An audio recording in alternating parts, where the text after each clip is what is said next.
I'm bullish on both, but it's because I'm so bullish on gold that I'm even more bullish on silver. If gold keeps going up, silver is going to catch up, not to the price, but it's going to catch up percentage-wise and close that gap. It's not going to be 100 to 1. At a minimum, my target is 50 to 1. And so at 50 to 1, that means the price of silver doubles relative to the price of gold. But that's not just going to be a double, because the price of gold is going to keep going up. So silver is going to double relative to a gold price that's much higher than the current price. Well, now 3,000 is the floor. You got to buy it. It's, we're not that far above the floor at 3,200. You're not that far above 3,000. If we make another 50% move, which I think we could easily do, which is what we did from 2 to 3,000, from 3,000 to 4,500. We're a hell of a lot closer to 3,000 than 4,500. Gold recorded its worst weekly performance since November, declining by over 3.6% to settle around $3,204.45. This sharp pullback came as safe haven demand waned in the face of improving U.S. China relations and a strengthening U.S. dollar. After reaching record highs just last month, gold faced heavy liquidation pressure as traders unwound hedges amid easing geopolitical tensions and diminishing expectations of aggressive monetary easing by the Federal Reserve. Although some U.S. economic indicators, such as consumer sentiment data, came in weaker than expected, the broader market narrative favored the dollar. This shift in sentiment reduced the appeal of gold as a defensive asset, with exchange-traded fund demand showing signs of stalling and physical markets also losing momentum. In this environment, gold struggled to attract buyers, resulting in one of its steepest weekly declines in months. Despite the recent slump, PeterSchiff, CEO of Schiff Gold, believes that the pullback in gold is likely over. He suggests that $3,000 has become the new floor, just as $2,000 was previously considered a key support level. Schiff points out that when gold initially held above $2,000, it proved to be a strong buy. A similar pattern now seems to be forming around the $3,000 mark. Silver also faced selling pressure last week, with prices falling 1.32% to settle at $32.30. This marked the second consecutive weekly decline for the metal, as traders continued to exit defensive positions. Silver, like gold, has come under pressure following April's record-setting rally, and has been trading lower in tandem with the broader precious metals market. Although the gold-to-silver ratio has begun to realign slightly, silver remains vulnerable in the short term due to less favorable macroeconomic conditions and shifting investor sentiment. However, Schiff expects the gold-to-silver ratio, currently hovering around 100 to 1, to narrow to approximately 50 to 1. If this occurs, silver could potentially double in value relative to gold. And with gold expected to continue rising, this would imply even greater absolute gains for silver. According to Schiff, for investors who missed the rally in gold from $2,000 to $3,000, silver offers a compelling alternative with significant upside potential. Make sure to tune in for our expert analysis. Don't miss out on future content. Hit the subscribe button and turn on notifications to stay in the loop. Your support is greatly appreciated. My point was, I think it's significant that the risk appetite is waning. And you can see that, most pronouncedly in Bitcoin, which is the riskiest of all the risk assets. And so if people's appetite for risk is diminishing, you would see it there. Now, of course, while the stock market was rallying and, gold pulled back. Gold had about a 10% pullback. Gold almost got above 3,500. And this morning, it was well below 3,200. In fact, at one point overnight, gold was down about 20 or 30 bucks. And that was following about a $70 decline yesterday in gold. In fact, I was watching gold in the morning and, it was down about $15 or $20.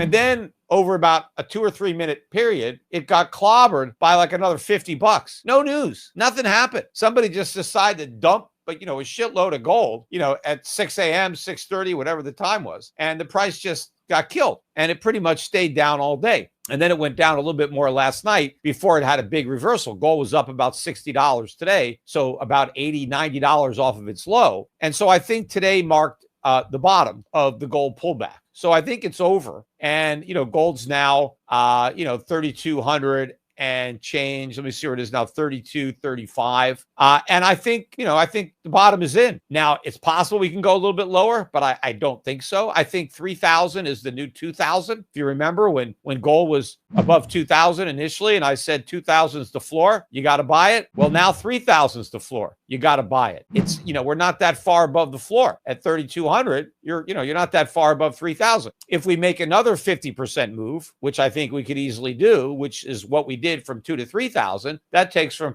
3,000 to 4,500. Well, we're a hell of a lot closer to 3,000 than 4,500. So you should buy it. But of course, the best thing I think to buy of the metals is silver, because silver is still around $32 an ounce, 32.70. When gold was at 2,000, silver was about 30. And I remember when silver first got above 30, I said, okay, 30 to silver is 2,000 to gold. And I was right in that silver didn't go back below 30, just like gold didn't go back below 2,000. But then gold went way up and silver didn't. You had a 50% rise in the price of gold, but barely a 10% rise in the price of silver. So if you missed out on $2,000 gold, just buy silver, because as far as silver is concerned, gold is still 2,000. Anyway, you can buy both metals at Schiff Gold. So just go there and fill up your cart or talk to one of my reps. It's not called Schiff Silver, but maybe I'll have to rename it one day, because I am very bullish on silver. I'm bullish on both, but it's because I'm so bullish on gold that I'm even more bullish on silver. Because I know eventually, if gold keeps going up, silver is going to catch up, not to the price, but it's going to catch up percentage-wise and close that gap. It's not going to be 100 to 1. At a minimum, my target is 50 to 1. I think that this trend is now accelerating to get out of the dollar. And not just the dollar, but dollar-denominated assets. So bonds, stocks, and in fact, the stock market has recovered, all of its losses, but not the bond market. On Liberation Day, the yield on a 10-year treasury was under 4%. Today, it's almost 4.5%. In fact, yesterday, it closed at 4.54. We had a bit of a rally today in the treasury market, and so the yields are back below 4.5%, but they're not that far below. We're at 4.44 on a 10-year.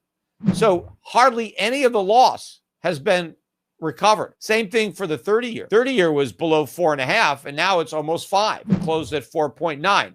It was, I think, 4.97 yesterday. And so the relief rally in the stock market did not spill over into the bond market. And that is a huge vulnerability, not just for the U.S. economy, but for the stock market rally. Because if the bond market really rolls over, if we break decisively above 4.5 in the yield on the 10-year, which is breaking down.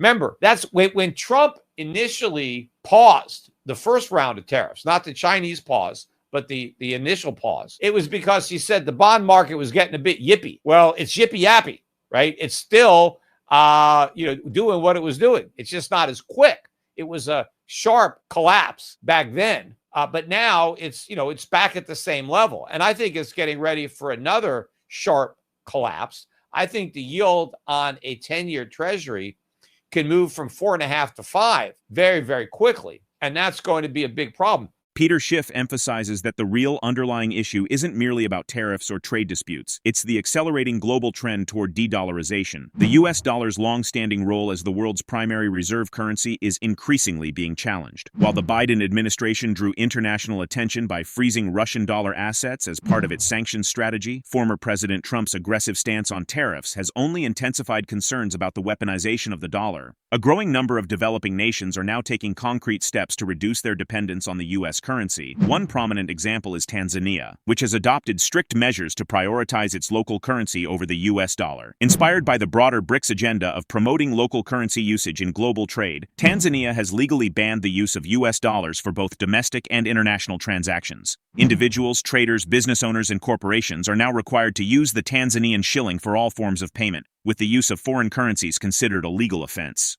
This includes sending or receiving payments in U.S. dollars, reflecting a decisive move to shift away from dollar dependency. This trend is not isolated. Many developing countries are embracing similar policies, aligning with the BRICS initiative that advocates for economic sovereignty and reduced reliance on Western financial systems. The growing adoption of local currencies in international trade marks a significant shift in the global financial landscape. If this movement continues to gain traction, it could carry serious long-term consequences for the U.S. economy. The widespread abandonment of the dollar in global transactions would weaken its demand and status, potentially undermining the economic leverage the United States has long enjoyed. Let's get back to the interview. We've had a pretty good relief rally in the stock markets over the last several days, ever since we got a truce in the trade war, or, maybe more appropriately, a surrender than a truce. although that's not the way the Trump administration is promoting this so-called win. But when you strip out all of the jargon, that's basically what happened. I mean, Trump diffused the bomb, but it's a bomb that he set. And the fact that he diffused it has caused investors to enthusiastically buy stocks. I suppose people who might have taken on short positions have covered those short positions. And we've had a pretty big relief rally. In fact, if you look at the markets have pretty much wiped out all of their post-Liberation Day declines. And we're not that far below all-time record highs. The S&P is only about 4% below its all-time record high, which, was a very high level of valuation, excess valuation. NASDAQ has recovered. It was down even more, quite a bit more than the S&P. It was in a bear market. And the NASDAQ is only about 5.5% below its record high. Dow, hasn't done as well. It's had a few problems with some of the components there today. United Health, not just today, but all week. And that's been weighing heavily on the Dow. That stock's down like 50%. So the Dow is off about 6% from its record high. Russell 2000, though, that is the weakest of the indexes, even though it's come off its lows. And remember, that index was down better than 30% or close to 30%. I forget the exact amount. But it's 15% below its record high. And again, the Russell 2000 is the index that is most reflective of the domestic economy, because you don't have all the multinationals, you don't have the big tech there.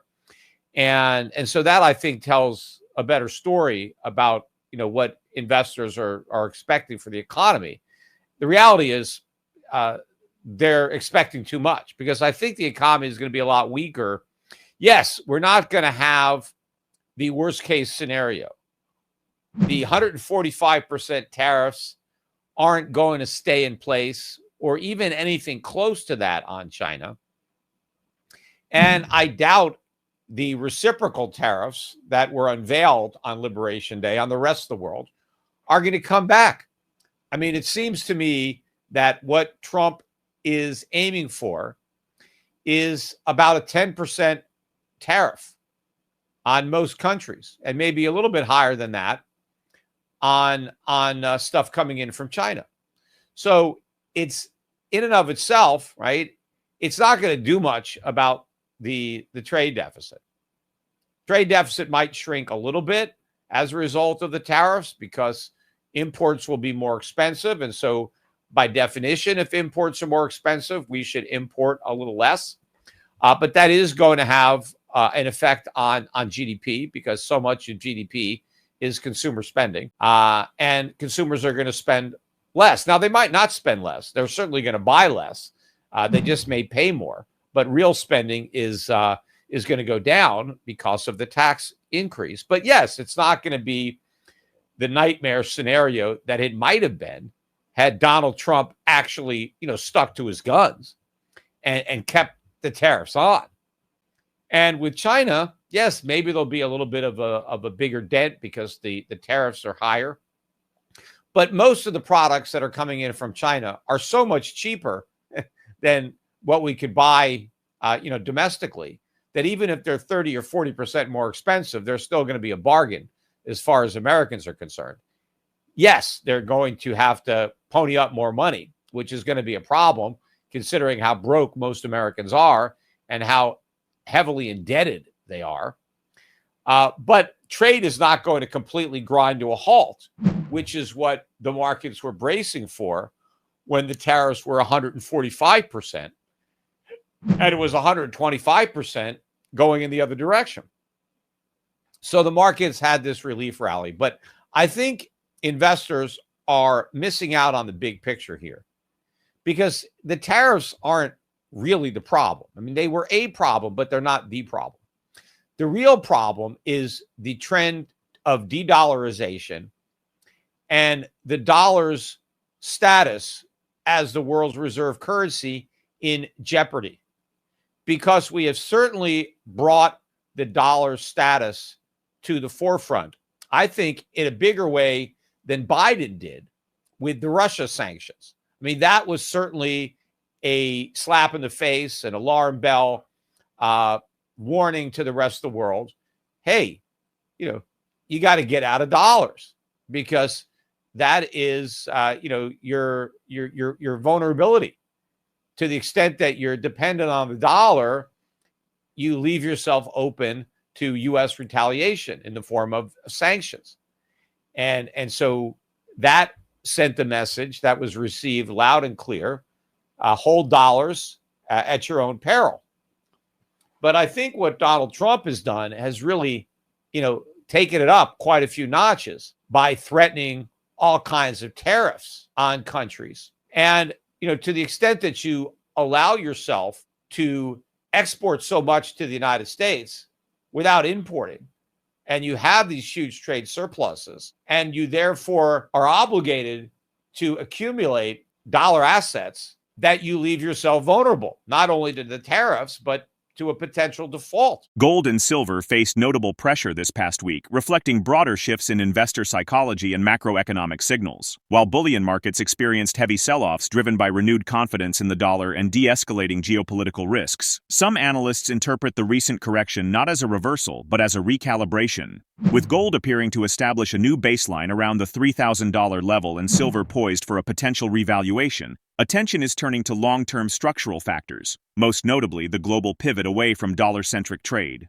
Moves by emerging economies to enforce local currency use signal a recalibrating financial world, one that may increasingly favor hard assets over fiat dependencies. As this transition unfolds, could silver emerge as the overlooked beneficiary of a broader financial realignment, with its potential gains eclipsing even those of gold? Share your perspective in the comments section.